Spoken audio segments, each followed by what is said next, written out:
să crezi în tine și să-ți păstrezi bunătatea care te face atât de specială. Să fii eu înconjurată de oameni buni și de momente care să-ți încălzească inima. Te iubesc mai mult decât pot spune în cuvinte. Dragii noștri, vă salutăm cu mare drag din satul Aluniș, raionul Râșcani. Mă numesc Ghenade și reprezint compania Surpriză la ușa ta. Astăzi mergem să o felicităm pe Angelina din partea tatălui, care a hotărât să o surprindă cu cele mai frumoase daruri, iar noi mergem să vedem reacția și emoțiile. Pentru că nu este deloc ușor să găsești cuvintele potrivite atunci când vrei să trimiți mesaje de la mulți ani, te ajutăm noi cu Surprize la ușa ta. Livrăm dragoste, fericire și emoții. pentru ca persoana ta dragă să se simtă importantă și iubită. Lasă-ne un mesaj și vom duce dragoste la ușa ta. Demonstrează-le celor dragi că sunt cei mai importanți din viața ta. Indiferent de locurile în care te va duce viața, indiferent cât de departe vei fi, vor rămâne amintirile frumoase pe care le creăm împreună. Lasă-ne un mesaj și vom duce dragoste la ușa la care tu nu poți ajunge. Dacă iubești cu adevărat, distanța nu contează. Surprize la ușa ta. 069 033 222.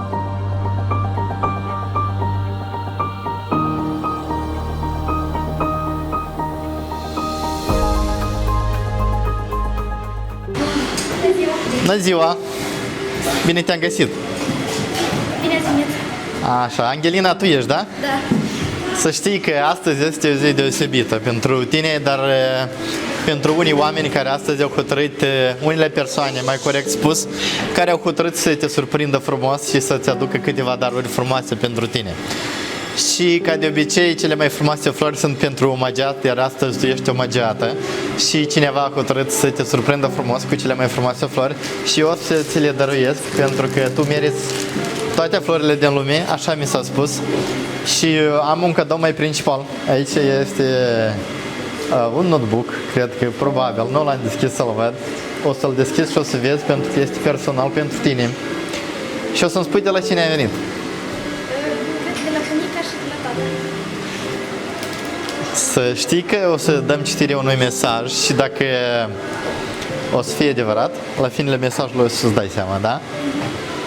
La mulți ani, prințesa mea!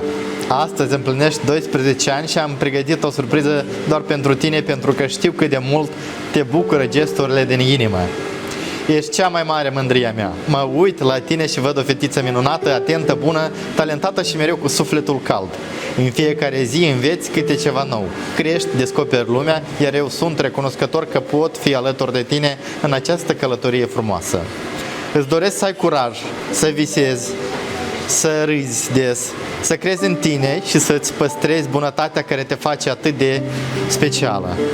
Să fii mereu înconjurată de oameni buni și de momente care să-ți încălzească inima.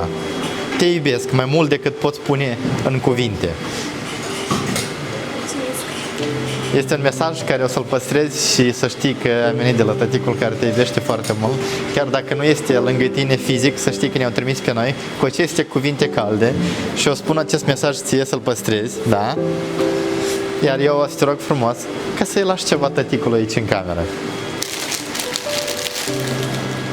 Îi spui cât de mult îl iubești, da? Foarte iubesc. În particular o să spui mai mult pentru că ai emoții. Nu te-ai așteptat după așa o lecție deschisă să te surprindem frumos. Iar să știi că te iubește foarte mult și chiar dacă este în depărtare sau este mai departe de tine, nu uită niciodată de tine, să știi. Și noi îți spunem să crești fără primejdii. Ai o vârstă când deja o să începi a te gândi pentru visurile tale, așa că eu știu că ai visuri deja. Eu vreau ca Dumnezeu să-ți împlinească visurile tale, dar să ai o revedere cât mai curândă cu cei dragi și tot ce este mai frumos să fie pentru tine. Ca tăticul, bunica și mămica și cei dragi să mândrească cu tine, pentru că ei te iubesc și ești cea mai mare comoară a lor, să știi. Da? Ești pregătit pentru o surpriză.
Ziua asta e frumoasă și mereu a fost așa. Trăiești oamenii,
Mulțumesc!